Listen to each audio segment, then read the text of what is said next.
Hey everyone, my name is Katie Duncan, and today I am going to be presenting my interpersonal communication plan.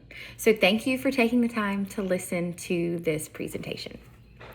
Interpersonal communication is something that we use every day, whether we are talking with our families or our coworkers or our children or people we serve with in our ministries. We use this all the time.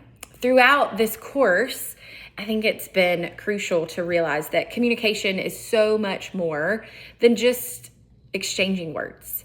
It's about intentionally listening, understanding someone else's perspective, and then responding in a way that helps you to create trust and to strengthen those relationships in front of you.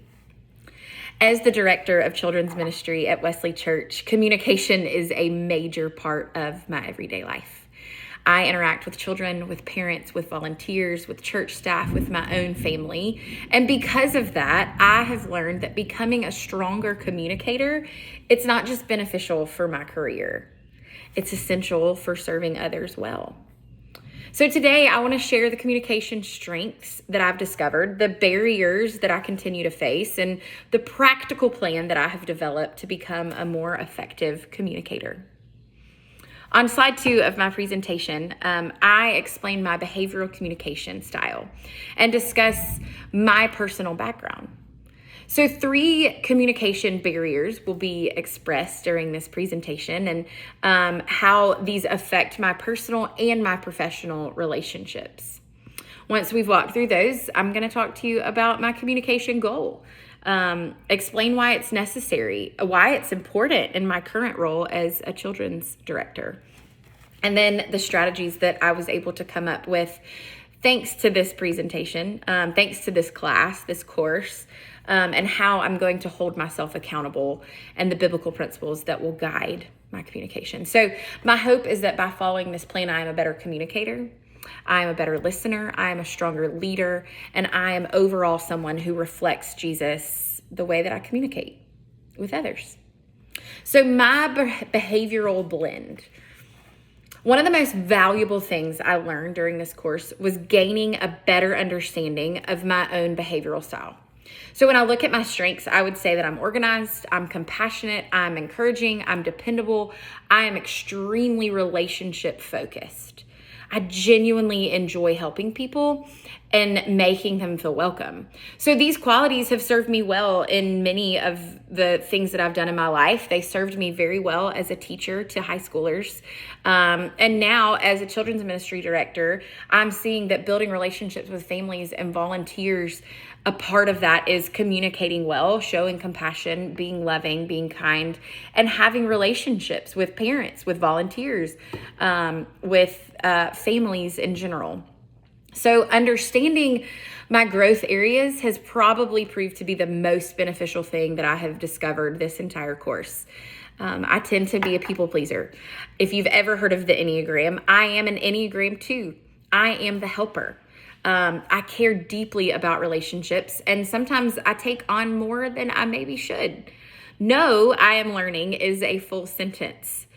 I have a tendency to avoid conflict because I just don't want anyone to feel hurt or disappointed or like I let them down. And naturally, I'm just a problem solver.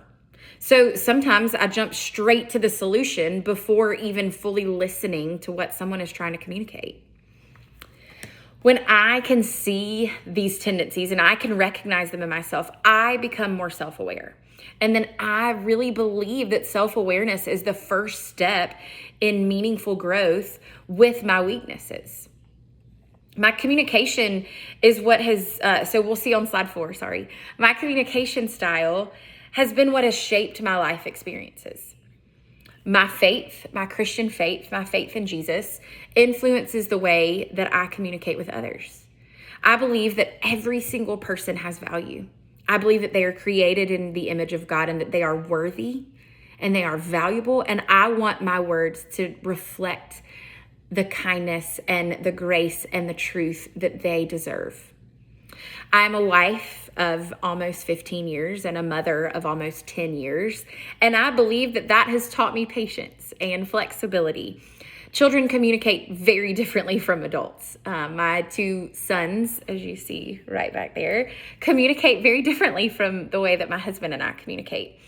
And so sometimes I've learned I need to lean in a little closer. I need to be a little more careful of truly listening to the feelings, to the emotions, to what they're revealing by what they're saying, what they're communicating. So my years as a teacher in a classroom has strengthened my communication skills exponentially. I do believe that it has also helped with my leadership skills.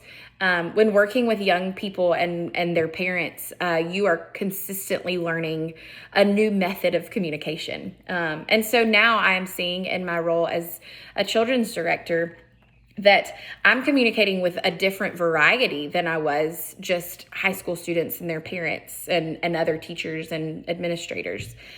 So whether it's I'm encouraging volunteers or answering questions that parents have or leading children on a Sunday morning, I'm realizing that every interaction is an opportunity to build trust and reflect Jesus's love.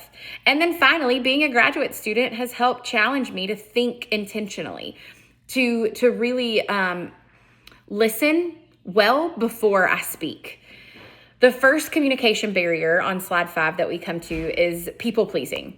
I naturally want to make people feel happy and supported and appreciated. So those qualities can strengthen relationships, and those are not bad things, but they can become a weakness when they prevent me from having a real and honest conversation with someone. There have been times when I've said yes to additional responsibilities because I don't want to disappoint someone. And even though I'm at the end of my rope by doing that, and I already had a full schedule, I still said yes to something that maybe wasn't beneficial in the long run, just to avoid conflict. Healthy communication sometimes requires difficult conversation. And that is something that I will probably grow in for the rest of my life. Slide 6, my second communication barrier is listening to fix instead of just listening to understand. I want to solve the problem. I don't always want to hear every little detail, and instead I'd rather just get to fixing it. I naturally want to help you when you have a problem. I naturally want to come up with the solution. But sometimes I need to take a step back. I need to sit. I need to listen. I need to hear it fully before I interject, before I bring anything of my own into the situation. I do think that throughout this course, I've learned that effective communication, it starts with listening. The next communication barrier is stress and overcommitment. Slide 7. The first two barriers relate to how I communicate with others. The third barrier involves kind of how I manage myself. So there are so many people in this world that wear so many different hats. And I would venture to say that I do the same. I'm a wife, a mom, a director, a graduate student, a daughter, a friend. But I also want to be present for all of that, right? I want to wear those hats well. And all of these things are a blessing in my life, but balancing them can sometimes be overwhelming for me. So I'm learning that my communication, it changes when I'm stressed or when I'm overcommitted to something. I'm learning that effective communication, it's not just dependent on my skills with communication, because as you can tell over these past 8 minutes, I can talk. I'm pretty good at talking. But my emotional health is dependent on my communication. Healthy boundaries are a part of my communication. Recognizing this barrier has really encouraged me to slow down, kind of like I probably should do in this presentation. Slide 8 is my overall goal. I want to develop active listening, intentional active listening, and I want to develop assertive communication. I want to be able to strengthen relationships based on the communication that I'm using. The first strategy that I want to implement is active listening. I want people to know that they are heard, they are respected, and they are valued. I believe listening communicates value, and that is the kind of communicator that I want to be. I want to have assertive communication. I don't think this necessarily means that I'm going to be like harsh or intense all the time. I think it just means that I'm going to be honest while still being respectful and compassionate.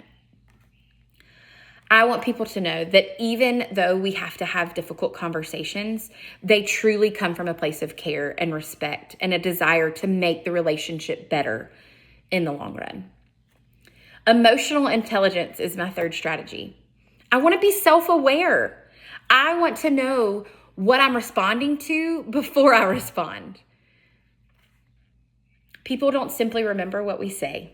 They remember how it made them feel. And let me tell you, there have been moments where I cannot remember the words that came out of that pastor or leader or teacher's mouth, but I know the way it made me feel, and it was revolutionary.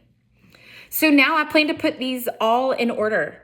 I want to focus on listening more than I speak. I want to plan on thinking back over those hard conversations and maybe not replaying them to a point of where it's unhealthy, but just thinking, how could I have done that better?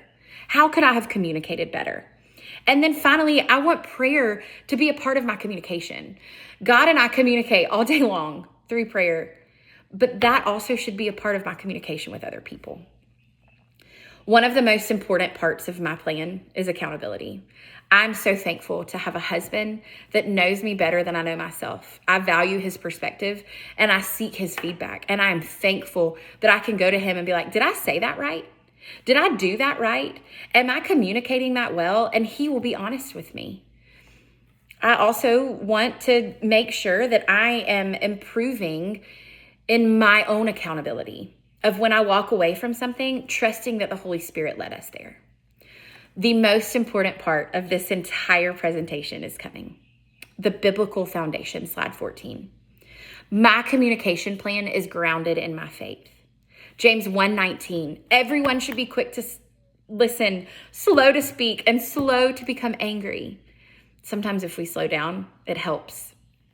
This verse is meaningful. So is Proverbs 15:1. A gentle answer turns away wrath. How many times have we gotten so flustered and so upset because someone else has already been upset and flustered, and that has projected onto us? As a Christian, I don't want to just be a better communicator because it makes me a better leader. I want my communication to reflect the character of Christ. Whether I'm speaking with my family, in front of the entire church, with my volunteers, or with my own children, I want my words to encourage others and point them towards God's love. This course has helped me. It has helped me to understand my communication barriers, my weaknesses, but it has also helped me to understand my strengths. And it is showing me that if I can implement these changes in my life, I can be a better leader for Christ in my ministry, in my home, in my church, in my school, wherever I am. This assignment has reminded me that communication, it's not just a professional skill, it is an opportunity to love people well. Thank you so much for taking the time to listen to my presentation. God bless you.